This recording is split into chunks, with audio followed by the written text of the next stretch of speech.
welcome to the world premiere of Dolemite Is My Name, a new film from Craig Brewer.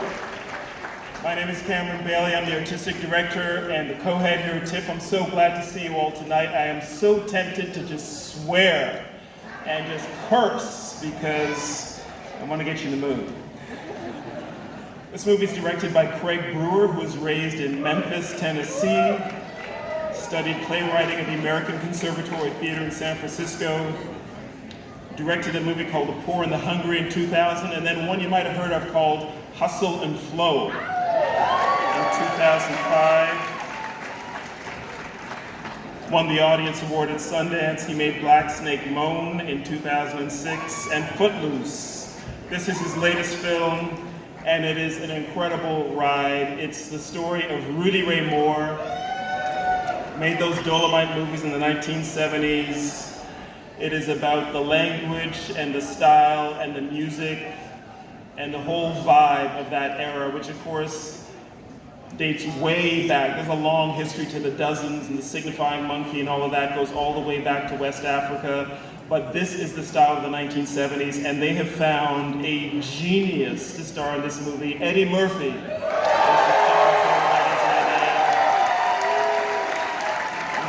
Redefined comedy.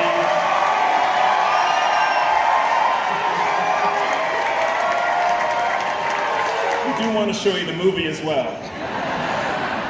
So why don't we bring out the director now? Please join me in welcoming the director of Dolemite Is My Name, Craig Brewer.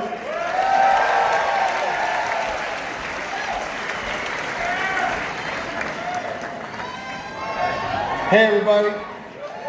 We're not going to talk too long because we want to get into this movie about Rudy Ray Moore, but I just want to make sure that we're all like in the right spirit for it. So there's something you all need to now incorporate into your vernacular. Repeat after me. Put your weight on it. Nah, some bullshit. Come on. Put your weight on it! Okay, now you're doing pretty good. All right. So we're incredibly thrilled to be here because this has been a passion project of Eddie's for more than a decade to tell the story of Rudy Ray Moore. Some of you may know about Rudy Ray Moore, but I think it's really appropriate that we're here showing a movie about what it means to be not just an independent filmmaker, but a guerrilla filmmaker. You may not have any money, you may not have any talent, but you know what? You show up and you make something out of passion, and you just never know. Something you might make will turn into a classic. So please, not only I hope you enjoy the movie, but just I hope more people talk about Rudy Ray Moore in the context of cinema. Yeah, I said it, cinema for Rudy Ray Moore. So please, after the screening, please hang out. We're gonna have the cast up here. We're gonna do a Q&A. But just one more time, put your weight on it. Thank you. Enjoy this.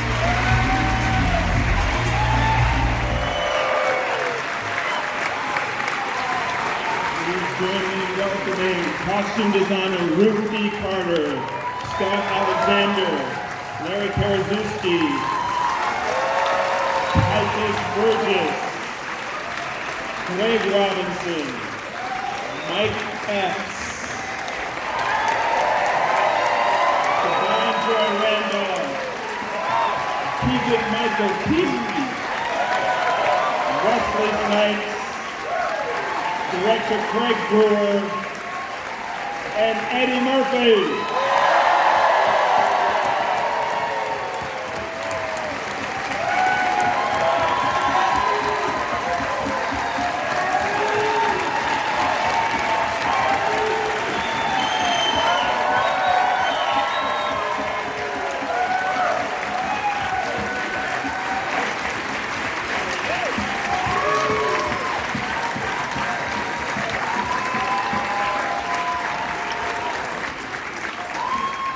There's a lot of brilliance up on this stage. Eddie, I'd like to start with you.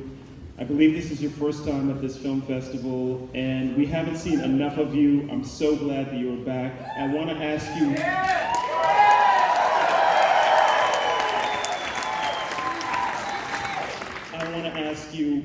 what was it about this story and this movie that made you want to make this film and bring it to a film festival? I just felt that his story was really inspiring and it was funny, and I've just been a fan of his for years and years. So this was something I've been wanting to do for a long time.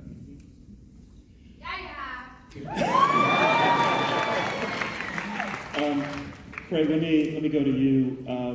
This is a remarkable story, and people will know Hustle and Flow and Black Snake Moan, but this is still, a new kind of story for you, and to have Eddie Murphy in the center of this movie. What was it like to direct him and to tell the story of Rudy Ray Moore? Well, I think the best part about the whole process is just to let Eddie do his thing. You know what I mean? The great thing about our cast is that there was a lot of not only just love for each other and a lot of support for each other, but I really felt that we were all imbued with this purpose to tell Rudy's story. I think there's a lot of people that just don't know about him and don't know about his films. And I guess for me, like I said earlier, I think that it's also important to know that he was like one of the original, indie guerrilla filmmakers. I mean, he's got this body of work, and now that you see how it was made, but we can, all of us up here are fans of his movies, and we break them down like they're art, which they are, But to work with Eddie and this incredible cast is just the honor of my life. It truly is. So many great actors up on stage, but Ruth, I do want to just jump to you for a moment. Congratulations on your costumes for many Spike Lee films, for Black Panthers, so much great work you've done over the years. Spectacular costume work in this movie. Thank you. We had a lot of fun. Well, you can tell we have a lot of fun all summer and a lot of costumes. Now, did you go from the original movies, or were there other sources of inspiration for you? Yes, absolutely. We looked at all of Rudy Ray Moore's films, and then we narrowed it down to Human Tornado. That was where we were drawing from. And, he was incredible. He was an artist, and he created this character, Dolemite, and so I wanted to pay homage to him and be as true to what he did. And so that's what we did. All right, thank you. I want to ask the actors, the rest of the actors on stage, to just say a little bit about working on this particular project. Were you aware of Dolemite? Did you know the movies? And what was it like to work with Eddie if you hadn't worked with him before? Well, I'll start. All right, Wesley.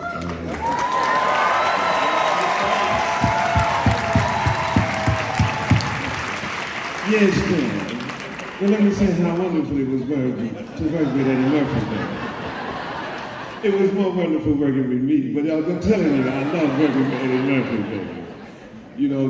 Every now and then you get one of those opportunities to work with an ensemble of masters at their craft, and this was that experience for me. I'm overjoyed with it. I thank you both so much for this opportunity. I had a blast, man. I had a blast. I learned some things too, and we'll do it again, baby. We'll do it again. You didn't come into America, and we're doing it now. He's directing.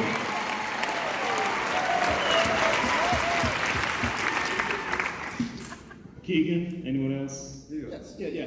I mean, it's a dream. Thank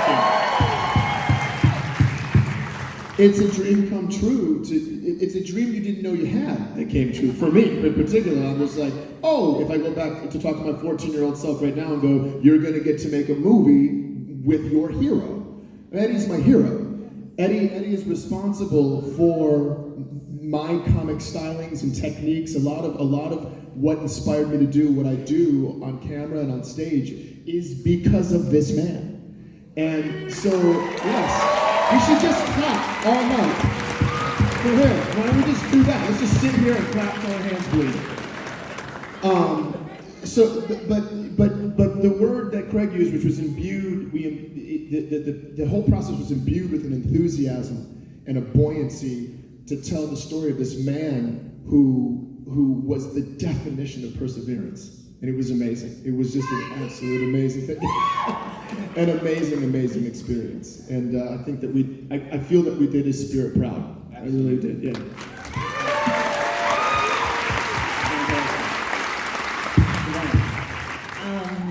So for me,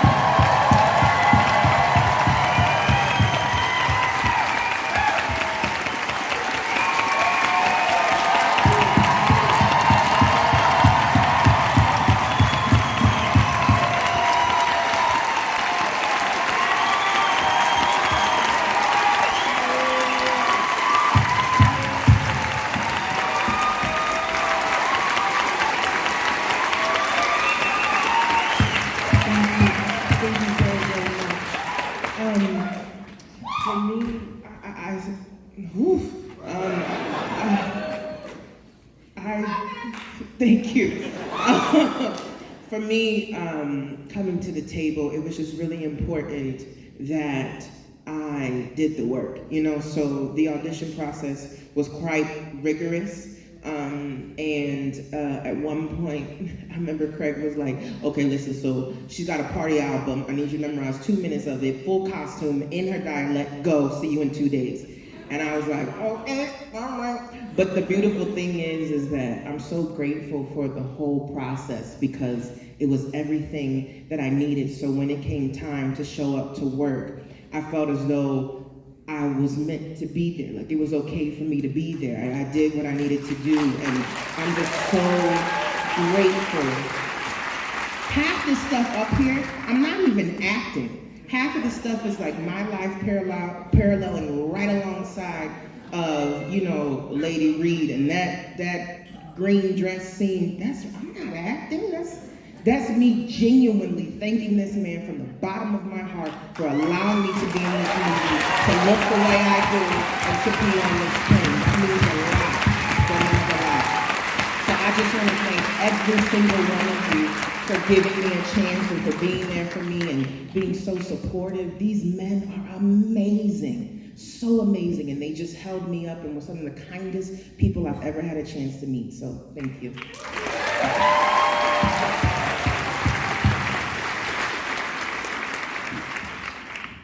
You know, Eddie, I just, you know, being a stand-up comic, man, I just want to tell you, you're the baddest nigga I know.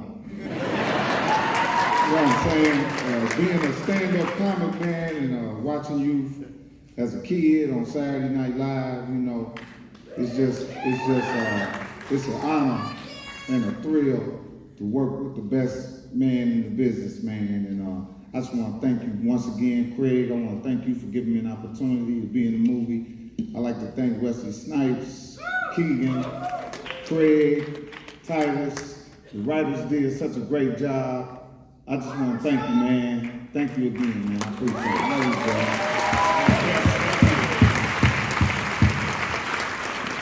Craig? Hello. Thank you. I can only echo, you know, what everybody's saying. It's been a complete honor. It was on set, it was just respect and love and fun and silliness all day long. And we came into a little family. Thank you, Eddie. Thank you all the way down the line, guys. It's truly an honor. Love you all.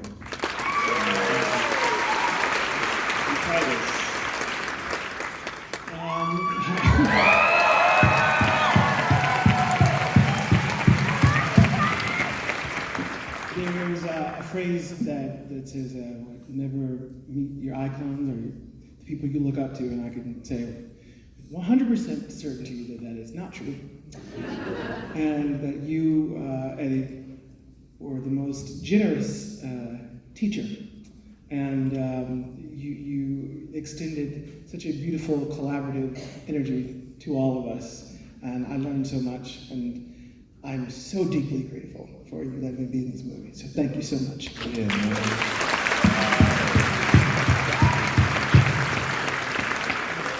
To start, Larry, let me just ask what other people might be wondering. How did you get into Dolemite? How did the two of you discover doing that? People want to know.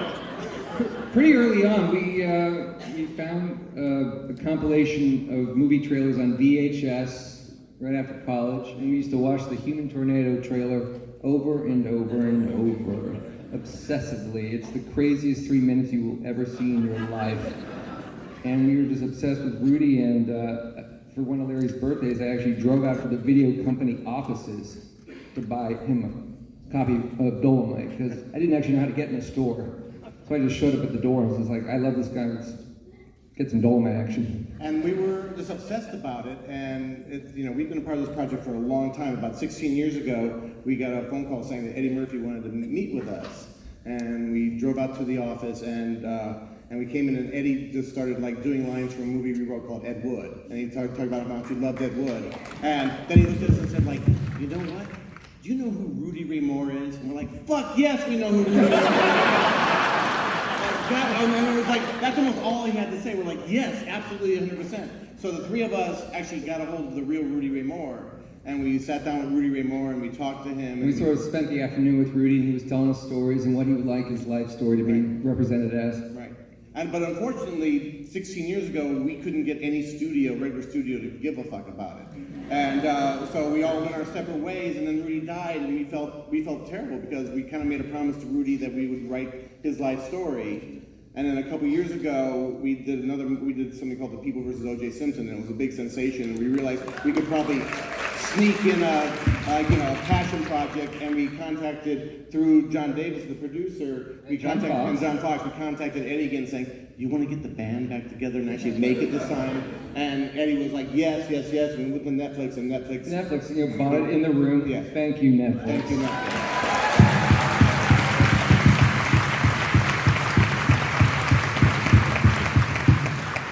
About Bob Odenkirk and how we ran into Bob Odenkirk at an award ceremony, and he just asked Scott and I like what we were doing, and we said we're working on a movie about, I don't know if you know who he is, Bob, but it's this guy Rudy Ray Moore, and he's like, whatever the part is, I'll play anything, it doesn't matter, I want to be in this movie. And so we actually kept on saying that to John Fox and John Davis, and finally we said it to Craig, and they was like, well, can he work next Tuesday? And so we basically, we shot Bob an email, and he said, yeah, I'll do it. So literally, a long time ago, him and his writing partner had written some script that was there was a character kind of Rudy Ray Moore, Dolemite-esque. And so he was very passionate about it, and it was like, I don't care. I'll be the guy who doesn't get the joke. I'll play whatever you want me to do. Any white guy. Yeah, any white guy in the movie. And he did. It was fantastic. Question is, why was it important to you to end on an uplifting note rather than see the decline or a decline? I mean, I'll answer a very small. No, you can go first. No, I was going to say that when we met with Eddie, one of the things Eddie was really, really proud of was his effect on future generations. He really wanted the movie to somehow end on the idea that like he was a part of creating rap. And so the fact that we were ending way back then, we had to figure out some way to acknowledge that future generations got it. And when we came up with the idea of the little kid who he passes the cane to, it sort of felt like that tells you everything you know about the future for Rudy Ray Moore. And it felt like a great place to end the movie. Perfect answer.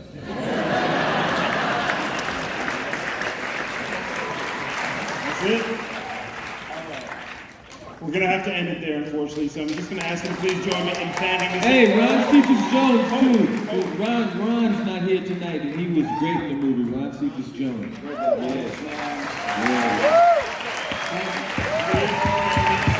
Rudy, Scott Alexander, Larry Karaszewski, Tituss, Burgess, Craig Robinson, Mike Epps, Divine Joy, Randolph, Keegan-Michael, Wesley, Snipes, Greg Brewer. Put your weight